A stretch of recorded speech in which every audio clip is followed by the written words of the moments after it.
Alors, il y a un truc que je trouve très bien dans ce que vous avez dit, c'est comment le malade va intégrer ce voyage. Parce que souvent, on prend l'analogie du voyage. Voyage en schizophrénie, voyage en psychose. Et quand vous rentrez de voyage, eh bien, ça change votre vie. Hein, que vous allez en Inde un mois, vous allez changer pas mal de choses. Alors, comment nous, on va intégrer ce voyage dans notre vie qu'on doit continuer à construire ou reconstruire? Et je pense que, en effet, il va être intégré comme un voyage en Inde où on a vu pas mal de choses, des gens mourir dans la rue, etc., dont on n'a pas l'habitude ici. Et là où je ne suis pas tout à fait d'accord avec vous, c'est le fait de la réalité ou la non-réalité. Alors, c'est-à-dire que peut-être dans un premier temps, c'est-à-dire que c'est pas assez nuancé, c'est pas assez précis. Si votre malade, il a vu la porte noire alors qu'elle était blanche, eh ben peut-être bien qu'elle était noire en fait. Parce que moi, on m'a souvent dit, les psychiatres, ils vont vous répondre, mais non, mais c'est pas vrai, c'est pas la réalité, ce que vous dites, c'est pas la réalité. On n'est pas en train de vivre une pluie météoritique. Par exemple, quand vous arrivez en crise, souvent on va se prendre pour Jésus ou autre hallucination. On va dire, moi j'ai eu des hallucinations géopolitiques ou qui concernent l'humanité en fait. Il y a beaucoup de schizos aussi, il faut quand même le savoir, qui pensent être sauveurs de l'humanité, et c'est peut-être vrai. C'est peut-être vrai, il y a d'autres civilisations où ces gens-là étaient utilisés pour protéger les autres. Donc moi, ce que je veux dire, c'est que quand le psychiatre me dit c'est pas vrai, nous ne sommes pas en train de vivre une pluie météoritique, j'ai envie de dire ah bon, et comment vous le savez? Qu'est-ce qu'il en sait de plus que vous? La réalité, il y a des réalités qui sont invisibles, et ça, moi, je pense que la société, justement, et c'est ce qu'il faudrait changer. Il y a des réalités invisibles. Il faut, par exemple, sur le plan de la physique nucléaire et tout ça, parce que bon, souvent les schizos, on est branchés sur des gros thèmes physique quantique et tout. Vous avez affaire à des gens qui se documentent beaucoup et qui sont très philosophiques, très scientifiques, etc., on creuse des sujets.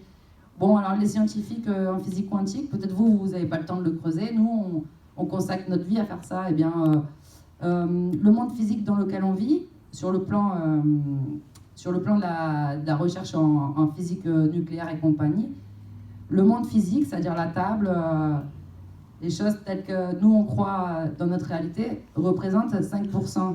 C'est-à-dire 95% de l'univers est formé de trous noirs.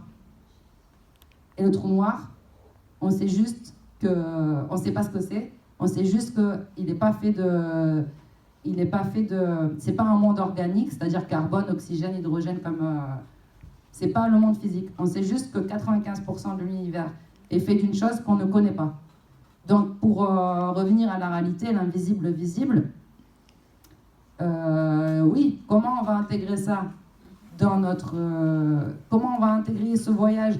C'est un voyage où finalement on prend conscience de... Moi, je ne crois pas que ça n'existe pas. Il y a des choses... Alors, dans le délire, il y a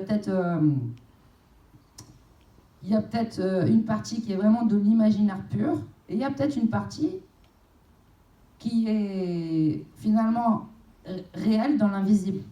Ça, c'est un petit peu plus nuancé. Ça veut dire, si je suis en train de vivre une pluie météoritique dans le cabinet de mon psychiatre, et qui me dit non, ça n'existe pas, je trouve qu'il est fermé d'esprit et il ne comprend pas exactement ce qui est en train de se tramer.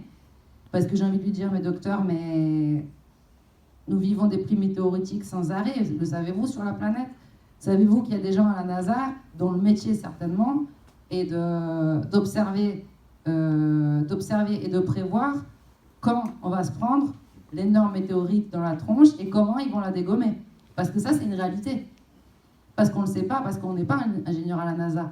Mais si vous voulez, je suis sûre que si on allait creuser dans les labos secrets, etc., ça existe.